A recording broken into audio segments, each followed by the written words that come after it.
జగన్మోహన్ రెడ్డి గారు విశాఖపట్నం ఋషికొండలో ఒక అద్భుతమైనటువంటి ప్రభుత్వ భవనాలని అంతర్జాతీయ స్థాయి ప్రమాణాలతో జగన్మోహన్ రెడ్డి గారి ప్రభుత్వం బిల్డింగ్లు కడితే పర్యాటక శాఖ ఆధ్వర్యంలో 2 సంవత్సరాలైనా ఆ బిల్డింగుల్ని కనీసం వాడుకోలేనటువంటి దిక్కుమాలిన స్థితిలో ఈ ప్రభుత్వం ఉండి తీసుకెళ్లి మళ్ళీ ప్రైవేటీకరణ అని చెప్పి పీపీపీ వాళ్ళకి ఇచ్చేటటువంటి కార్యక్రమం.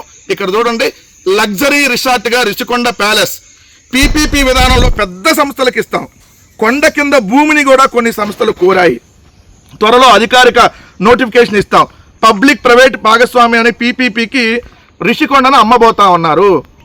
ఈ ఆంధ్రప్రదేశ్ రాష్ట్రంలో ఆర్టీసీ దగ్గర నుంచి విలువైనటువంటి భూముల దగ్గర నుంచి అనేక టూరిజం రిసార్ట్ల దగ్గర నుంచి మెడికల్ కాలేజీల దాకా అన్ని ప్రైవేటీకరణ చేసేటటువంటి కార్యక్రమం ఏ విధంగా చేస్తున్నారో ఇప్పుడు అద్భుతమైనటువంటి అంతర్జాతీయ స్థాయి ప్రమాణాలతో ఒక లగ్జరీ రిసార్ట్ గా ఉన్నటువంటి ప్రభుత్వ భవనాలుగా ఉన్నటువంటి ఋషికొండని కూడా ప్రైవేటు వాళ్ళకి అమ్మేస్తున్నారు. ఋషికొండలో జగన్మోహన్ రెడ్డి గారి ప్రభుత్వం కట్టిన బిల్డింగులతో పాటు ఏదైతే దాని కింద ఇంకొక 9 ఎకరాలు కూడా ఏదైతే బీచ్ కానుకొని ఉన్న ఒక 9 ఎకరాలు కూడా ప్రైవేటు వాళ్ళకి ఇవ్వబోతా ఉన్నారు. ఇది అత్యంత దుర్మార్గమైనటువంటి కుట్ర.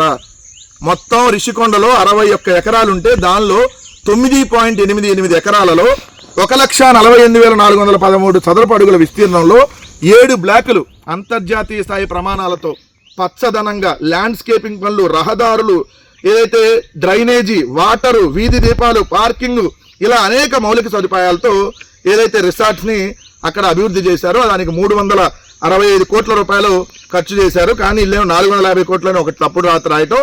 నిన్న అక్కడ అంటే వెళ్ళి పరిశీలించి ఎన్నాళ్ళు పరిశీలిస్తారు ఆ భూములు నాకు అర్థం కాదు. అక్కడికి వెళ్ళి రిషికొండని అదే బాత్రూంలోకి వెళ్ళి టబ్బు దగ్గర ఫోటోలు దిగుతారు.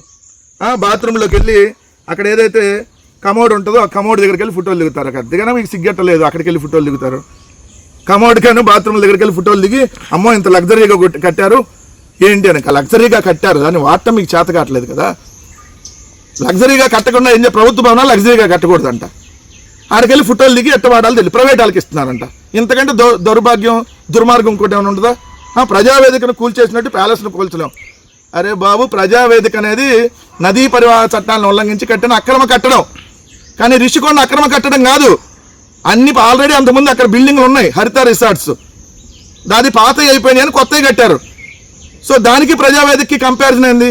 ప్రజావేదిక అనేది కృష్ణానది గర్భంలో అక్రమ కట్టడం. అది సిగ్గుండాలో ముఖ్యమంత్రి అక్రమ కట్టడంలో కట్టడం, మళ్ళీ ఇప్పుడే అక్రమ కొంపలో ఉండటానికి. ఇది పర్యావరణ శాఖ నుండి మీకున్నటువంటి ప్రేమ. సో ఒక బిల్డింగ్ నెట్ట వాడుకోవాలో తెలియనటువంటి దిక్కుమాలిన పరిస్థితుల్లో ప్రైవేట్ వాళ్ళకి ఇస్తున్నారంటే దీనిలో కూడా దోచుకునేటటువంటి కార్యక్రమం కదా ప్రైవేట్ వాడికి ఇచ్చి. ఇదండి అసలు సంగతి.